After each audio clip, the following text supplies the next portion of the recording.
대강절 또는 대림절을 지내면서 기다림을 주제로 설교하고 있습니다. 성탄절을 앞둔 다음 주일까지 같은 주제로 한 번 더 말씀을 전하려 합니다. 인생은 기다림입니다. 하루하루가, 한 주가, 또 한 달이, 한 해가 기다림의 연속이죠. 우리 인생은 왜 이렇게 기다려야 합니까?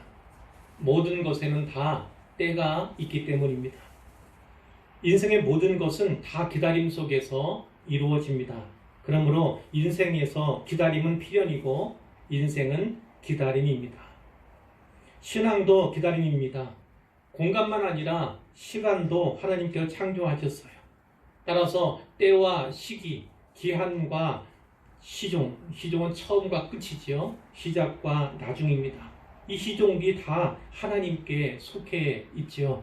그러므로 모든 것에는 다 하나님의 때가 있습니다.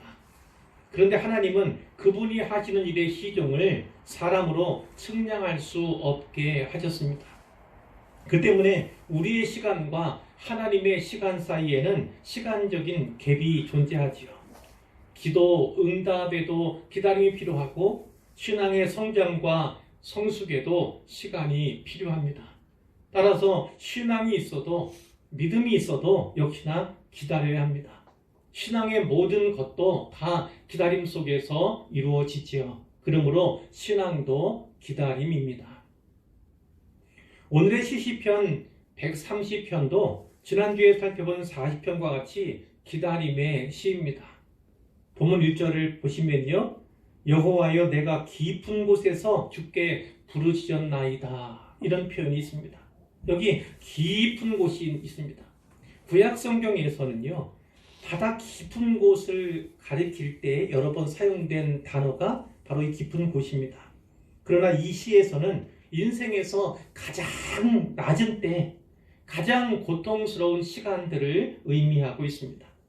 시편 40편에서 다윗은 기가 막힐 웅덩이와 수렁에서 하나님이 나를 끌어올려 주셨다 이렇게 표현한 바가 있어요. 고백한 바가 있습니다.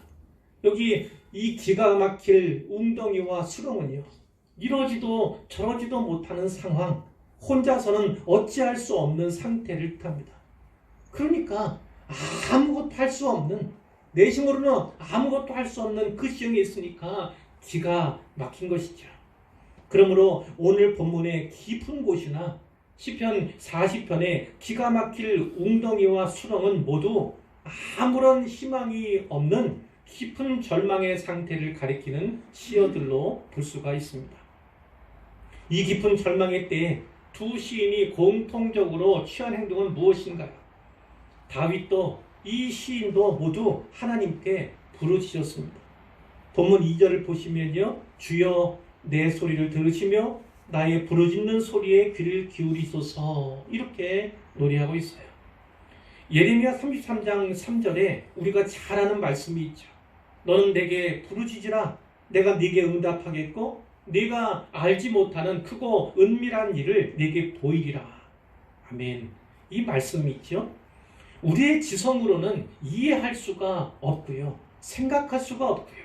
우리의 이성으로는 기대할 수 없는 일입니다. 하나님은 너무 크고 너무 놀라워서 알 수도 없고 볼 수도 없는 그 일을 선지자에게 보여주시겠다 이렇게 약속을 하신 거예요. 이 말씀은 예레미야가 시위대 뜰에 갇혀있을 때에 그에게 임한 하나님의 말씀입니다. 이 말씀을 주시면서 하나님께서 자신을 어떻게 계시하셨습니까? 일을 행하시는 여호와, 그것을 만들며 성취하시는 여호와 이렇게 스스로를 칭하고 계세요. 하나님은 진실로 일을 만드시고요. 일을 행하시고요. 일을 성취하시는 분임을 꼭 믿으시길 바랍니다. 그런데 하나님의 일하심은요. 우리 눈에 잘 안 보여요. 그렇기 때문에 믿음이 필요한 것입니다. 믿음의 눈으로 바라보지 않으면요. 보질 않고 믿음의 눈으로 보아야만 그나마 어렴풋이라도 그것이 보이기 시작하기 때문이죠. 그렇다면 하나님께서 예레미야에게 말씀하신 네가 알지 못하는 크고 은밀한 일이란 과연 무엇입니까? 이 일은 이스라엘 백성이 바벨론 포로 생활에서 돌아와서 나라를 회복할 것에 대한 말씀인 것입니다. 하나님은 이제 패역과 불순종과 불의로 가득 찬 유다를 징계하실 거예요. 얼마 안 있어서 유다는 바벨론에게 멸망당할 겁니다. 이 수많은 예루살렘의 거민들이 바벨론의 포로로 잡혀갈 거예요. 예레미야는 유다의 마지막 왕인 시드기야에게요, 바벨론에 항복하면 살고 저항하면 죽는다, 이런 하나님 메시지를 지속적으로 계속해서 전해왔습니다. 그러나 유다 왕은 바벨론 군대가 예루살렘을 포위한 지 2년이 되었어요. 2년 동안 포위하고 있는데도 불구하고 선지자가 전하는 하나님의 말씀을 전혀 듣지를 않습니다. 그 대신에 하나님께서 유다와 예루살렘을 보호해 줄 것이다. 이 예루살렘은 하나님의 도성이다. 하나님의 집이 있는 곳이다. 하나님이 결단코 보호하실 것이다. 이렇게 주장하는 거짓 선지자의 말을요, 철석같이 믿는 겁니다. 철석같이 믿어요.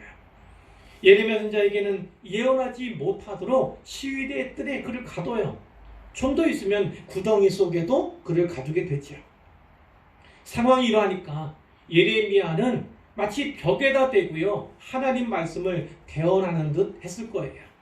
그런데 놀라운 것은 하나님은 지금 자기 백성의 징계만 아니라 징계받아 바벨론의 포로 잡혀갈 그 백성들이 70년 후에 귀환하게 될 그 일까지도 계획하고 계셨던 것입니다. 하나님은 유다를 버리신 것이 아니셨어요. 아버지가 사랑하는 아들에게 회초리를 들듯이 사랑하는 자기 백성을 징계하심으로써 그들을 고쳐 쓰시길 원했던 것이죠. 포로지에서의 고통스러운 시간들을 통해서 이스라엘을 연단하고자 하신 것입니다. 이스라엘을 거룩한 하나님의 백성으로 거듭나게 하시려는 귀한 뜻이 하나님께 있었기 때문이에요. 그런데 이 크고 놀라운 일을 응답으로서 주시겠다고 하십니다. 너는 내게 부르짖으라, 내가 네게 응답하겠다, 이렇게 말씀하죠.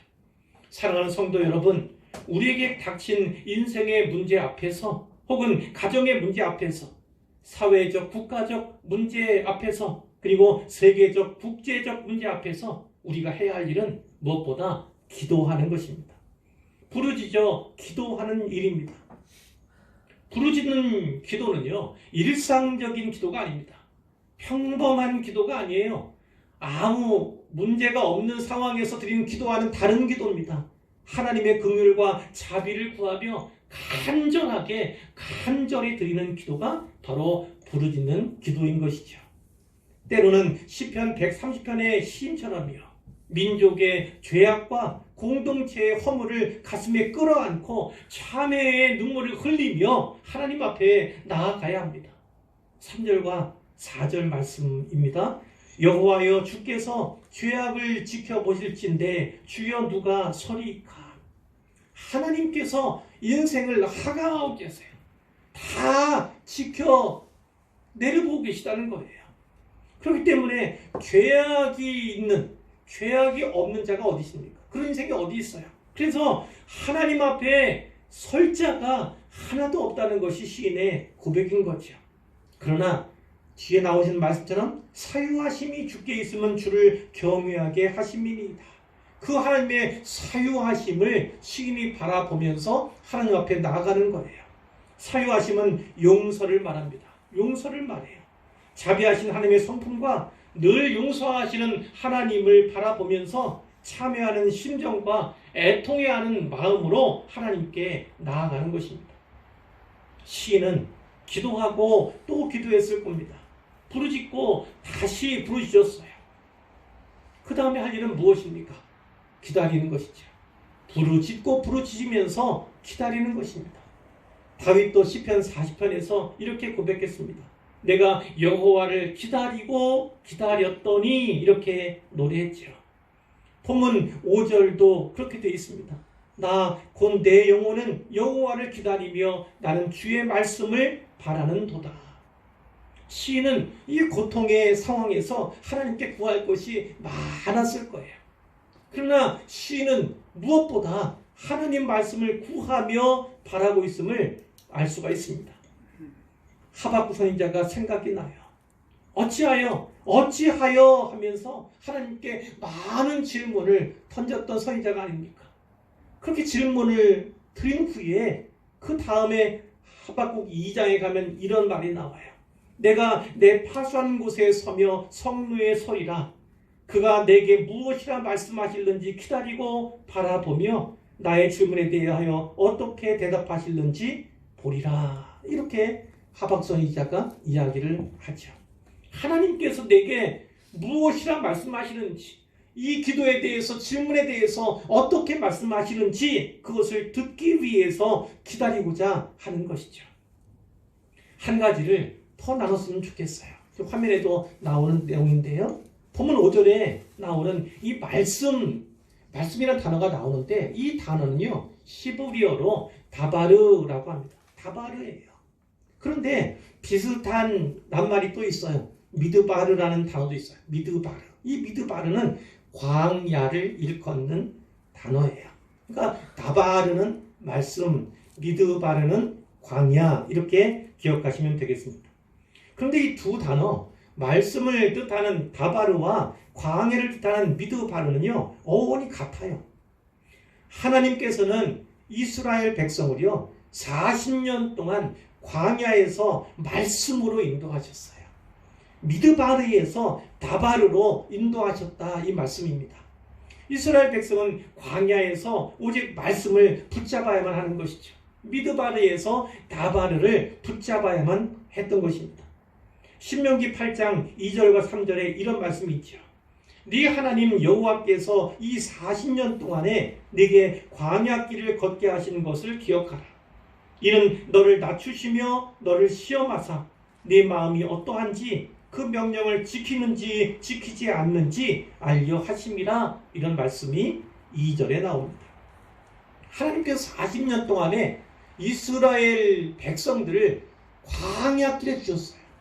광야길을 40년 동안 걷게 하셨습니다. 그곳은 가장 낮춰진 자리예요. 더 낮을 수 없을 만큼 낮춰진 자리가 바로 그 광야의 자리입니다. 근데 하나님께서 그들을 이렇게 낮추신 이유가 무엇입니까? 그 광야길을 통해서 시험코자 하신 거예요. 테스트를 하고자 하셨다는 거예요. 네 마음이 어떠한지, 그 명령을 지키는지 지키지 않는지, 하나님께 주신 말씀을 잘 지키는지 그렇지 않은지를 시험, 테스트하기 위해서 하나님께서 광야길을 그들에게 예비하셨다, 그 말씀이에요. 이어지는 3절에는 이런 말씀이 있습니다. 너를 낮추시며 너를 줄이게 하시며 또 너도 알지 못하며 네 조상들도 알지 못하던 만나를 네게 먹이시는 것은 사람이 떡으로만 사는 것이 아니요 여호와의 입에서 나오는 모든 말씀으로 사는 줄을 네가 알게 하려 하심이니라. 이런 말씀이 있습니다. 우리의 인생 광야도 동일합니다. 마찬가지예요. 하나님께서 인생에 광야길을 주시고 고난을 주시고 때때로 인생길에 깊은 곳과 기가 막힐 웅덩이와 수렁을 허락하시는 데는 하나님의 뜻이 있다는 거예요. 이런 말씀이 있잖아요. 가끔 드리지만 모든 고난에는 하나님의 뜻이 있다, 이렇게 여기시면 좋습니다. 어떤 뜻이요? 말씀을 준행하며 말씀을 순종하며 말씀 중심으로 살게 하시려는 하나님의 뜻이 있음을 우리가 반드시 기억해야만 합니다. 이제 한 발짝 더 나가 보겠습니다. 요즘 코로나19로 인해서 교회에도 그렇고 생업에도 학업에도 어려움이 참 많은 시대인데요. 코로나19 바이러스는 전염병이잖아요. 일종의 전염병입니다. 한자로는 역병 혹은 온역이라고도 쓰고요. 또 성경에 번역된 단어로 한다면 연병이라고도 합니다. 이 역병이 히브리어로 데베르예요. 화면에도 있죠. 데베르가 역병이라는 거예요. 신명기 28장은 아주 유명한 장이에요. 특별히 이런 거죠. 말씀에 순종하면 하나님께서 복을 주시고 복을 주시고 반대로 불순종하면 저주를 주실 것이다. 그 메시지가 바로 신명기 28장에 나오는 내용이잖아요. 거기 21절에 보면 이제 불순종하는 자에게입니다. 여호와께서 네 몸에 연병이 들게 하사 네가 들어가 차지할 땅에서 마침내 너를 멸하실 것이며, 이런 말씀이 있어요. 하나님의 말씀에 불순종하면 이렇게 하시겠다는 말씀을 주신 거예요. 그런데 데베르만 아니라 도베르라는 단어도 있어요. 화면에 보시면 초장 이렇게 되어 있잖아요. 초장, 푸른 초장, 맑은 시냇 물가 할 때 그 초장을 말하는 거예요. 그것이 도베르인데, 하나님 말씀에 순종하면 마치 목자가 양떼를 푸른 초장으로 인도하는 것 같이 인도하시겠다는 약속의 말씀을 주신 것입니다. 결국 역병이나 초장, 역병이냐 초장이냐, 즉 데베르냐 도베르냐는요 다 뭐에 관련이 있다? 말씀, 즉 다베르에 달려있다, 이렇게 기억하시면 되겠습니다. 복도 말씀에 달려있고 저주도 말씀에 달려있다, 이것이 성경의 가르침이죠. 예레미야가 3장 32절로 33절은 이렇게 말씀해요. 그가 비록 근심하게 하시나, 인생으로 하여금 근심케 하실 때가 있다는 것입니다. 그의 풍부한 인자하심에 따라 긍휼히 여기실 것입니다. 그러나 하나님께서는 인자가 풍부하시기 때문에 늘 긍휼히 여기시는 분이다, 이렇게 말씀해요. 주께서 인생으로 고생하게 하시며 근심하게 하심은 하나님께서 인생에게 근심할 때를 주시고 또 고생의 시기를 주신다는 거예요. 그러나 그 이유가 분명히 있죠. 본심이 아니라는 거예요. 하나님의 본심이 거기에 있지 않다는 거예요. 단지 고생하게 만드는 거, 근심하게 만드시는 것이 하나님의 본심이 아니라, 그럼 어떤 것이 하나님의 본심이며 진심이겠습니까? 말씀을 준행하며 말씀에 순종하며 말씀 중심으로 살게 하시려는 것, 그것이 하나님의 진심임을 우리가 꼭 기억해야 합니다. 이것을 꼭 믿으시기를 바랍니다. 자, 한 걸음 더 진전해 보면, 거기에 보면 이 말씀 다베르 이렇게 다바르 이렇게 말씀드렸는데, 이 다바르가 또 헬라어로는, 신약 성경은 헬라어로 기록되어 있어요. 헬라어로는 로고스입니다. 이건 많이 들어보셨죠? 로고스예요. 로고스도 말씀 이런 뜻인데, 특별히 이 로고스는 말씀이 육신이 되신 하나님 예수 그리스도를 가리킬 때 사용되고 있습니다. 요한복음 1장에 보면 태초에 말씀이 계시니라, 이 말씀이 하나님과 함께 계셨으니 이 말씀은 곧 하나님이시니라, 이렇게 말씀하고 있어요. 이 말씀이 곧 하나님이라고 이렇게 말씀을 하고 있고요. 그리고 14절에 보면 말씀이 육신이 되어 우리 가운데 거하심에 우리가 그의 영광을 보니 아버지의 독생자의 영광이요 은혜와 진리가 충만하더라, 이렇게 말씀하고 있습니다. 즉 말씀이 육신이 되신 하나님이 예수 그리스도시다, 이렇게 말씀을 하는 거지. 그렇기 때문에 말씀 중심으로 살아간다는 것은 곧 예수 중심으로 살아간다는 것과 하나님 중심으로 살아가는 것과 전혀 다르지 않습니다. 아주 똑같은 얘기라고도 볼 수 있어요. 그러니까 시편 130편의 시인이 이 고통의 상황에서 구할 것이 왜 없었겠습니까? 많이 있었겠지만 무엇보다 하나님 말씀을 구하며 바라고 있다는 사실은 우리가 고난 가운데 오랜 기다림과 기다림 속에서 어떻게 해야 하는가에 대한 도전을 우리에게 주고 있다, 이렇게도 말씀을 드릴 수가 있겠습니다. 이제 이 시인의 기다림에 대해서 살펴보려고 하는데요. 시인은 어떻게 기다려야 하는지, 어떻게 기다려야 하는지에 대해서 샘플로 파수꾼 이야기를 합니다.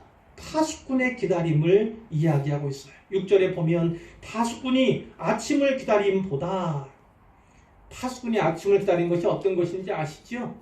파수대에 올라서 혹여나 또 어떤 특이한 상황은 없는지, 혹시 적이 쳐들어오지는 않는지, 문제 상황, 그것을 또 보고 또 있다면 보고하기 위해서 늘 깨어있는 것이 파수꾼의 역할 아니겠습니까?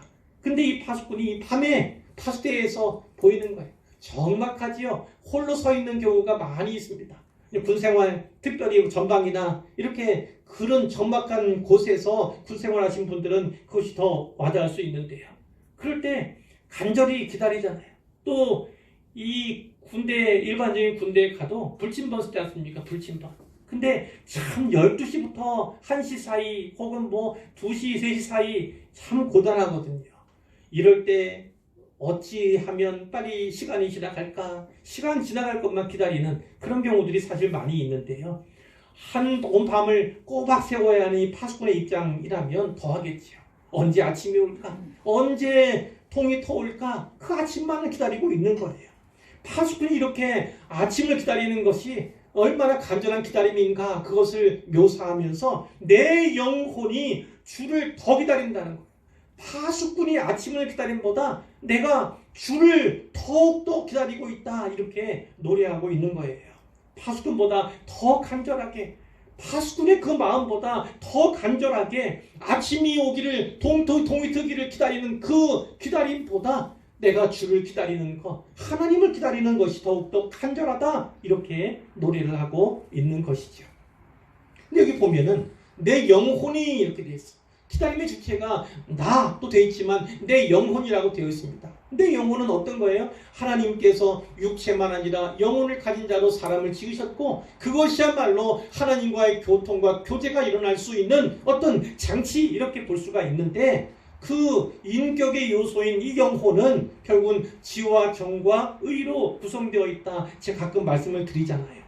그러니까 간절한 기다림은 지, 정, 의를 다 동원해서 기다림을 의미하는 것입니다. 지식적으로 그리고 감정적으로 마음을 다해서 그리고 힘겨워도 의지적으로 계속해서 기다리는 것 그것이 바로 내 영혼이 기다린다. 이런 표현 가운데서 우리가 읽을 수 있는 그런 부분들이죠.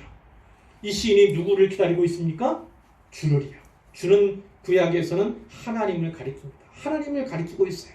그럼 하나님이 신에게 오시면 하나님이 오시면 어떤 일이 일어납니까? 이사야 35장에 보면 이런 말씀이 있습니다. 너희는 약한 손을 강하게 하며 떨리는 무릎을 굳게 하며 겁내는 자들에게 이르기를 굳세어라 두려워하지 말라 보라 너희 하나님이 오사 보복하시며 갚아주실 것이라 하나님이 오사 너희를 구하시리라 하라 이런 말씀이 있어요. 그러니까 하나님 오시면 어떤 겁니까? 그분께서 친히 보복해 주시겠다 보수해 주시겠다 이런 말씀이에요. 그분이 친히 갚아주실 것이다. 아무리 원통하고 억울한 일을 당해도 그래서 내가 낙심되고 낭망이 되는 그런 가운데 있다 할지라도 하나님이 오시기만 하면 하나님이 너를 건져주실 것이다. 하나님이 오사 너희를 구원해 주실 것이다. 이렇게 말씀하고 있는 거예요. 이사야 40장에도 이런 말씀이 있습니다. 보라 주 여호와께서 장차 강한 자로 임하실 것이요 친히 그의 팔로 다스리실 것이라. 보라 상급이 그에게 있고 보응이 그의 앞에 있으며 그는 목자같이 양떼를 먹이시며 어린 양을 그 팔로 모아 품에 안으시며 젖먹이는 암컷들을 온순히 인도하시리로다. 이런 말씀이 있어요. 자, 결국 하나님께서는 상급을 베푸시는 분으로 또 보응해 주시는 이로서 오신다. 이런 약속의 말씀이고 뒤에 나오는 목자와 같이 양떼를 먹이시고 어린 양, 그 그림 있잖아요. 어린 양을 그 팔에 품어 안아주시는 그 모습을 우리가 가끔 그림에서 보지 않습니까? 이와 같이 보호해 줄 것이다, 살펴줄 것이라는 거예요. 하나님께서 오시면 구원이 임하고 하나님이 오시면 평강이 임하고 하나님이 오시기만 하면 은혜가 임할 것이다. 축복이 임하고 감사가 임할 것에 대해서 약속해 주고 계신 것입니다.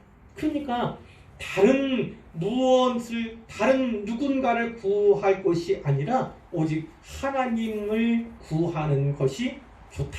이렇게 성경이 말씀하고 있는 거죠. 이런 오랜 기다림 뒤에는 풍성한 은혜가 있습니다. 그것이 7절과 8절에 나타나 있는데 이스라엘아 여호와를 바랄지어다.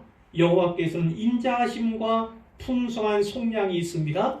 그가 이스라엘을 그의 모든 죄악에서 속량하심이로다. 하나님께서 바라는 자, 여호와를 바라는 자에게 그분의 인자하심을 드러내실 거라, 보여줄 것이다. 이 말씀이고요. 그분에게는 풍성한 속량이 있다는 건 어떤 겁니까? 사요함, 용서를 지나서 하나님께서 우리에게 속량을 주실 거라는 거예요.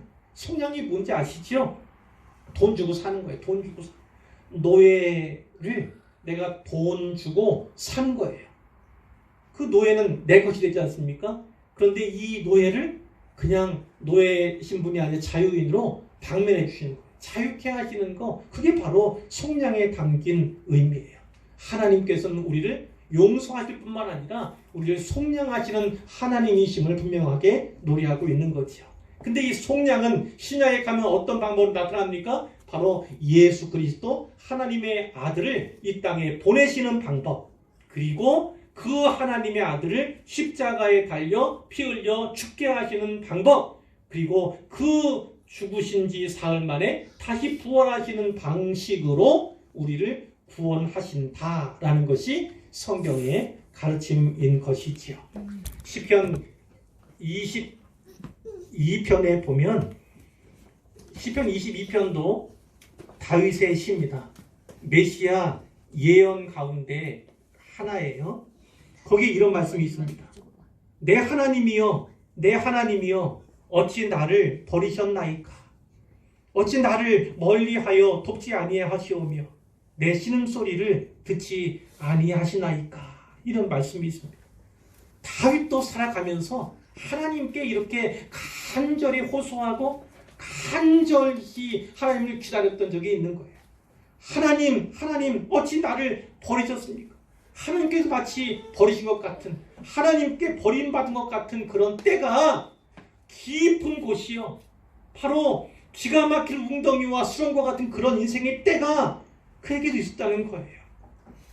하나님이 너무나 멀리 계신 것 같아서 나를 돕지 않으신 것 같고 내 신음소리를 귀를 듣지 않으신 것 같은 그런 때가, 우리 인생도 마찬가지입니다. 인생은 누구나 다 연약해요.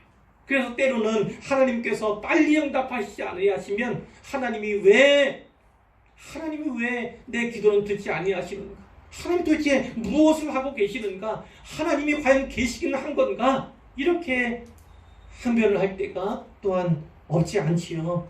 자, 그런데 마태복음 27장 46절에 보면 이 말씀이 가상칠언, 예수님 십자가에 달려서 하셨던 짧은 몇 마디, 7마디 말이 가상칠언이잖아요. 그 가운데 4번째 말씀으로 등장하는 것을 우리가 보게 되죠. 그때 예수님 십자가 달려 있었어요. 오전 9시에 십자가에 달리셔서 이제 정오가 되었습니다. 그 정오부터 오후 3시까지 3시간 동안 깜깜해졌어요.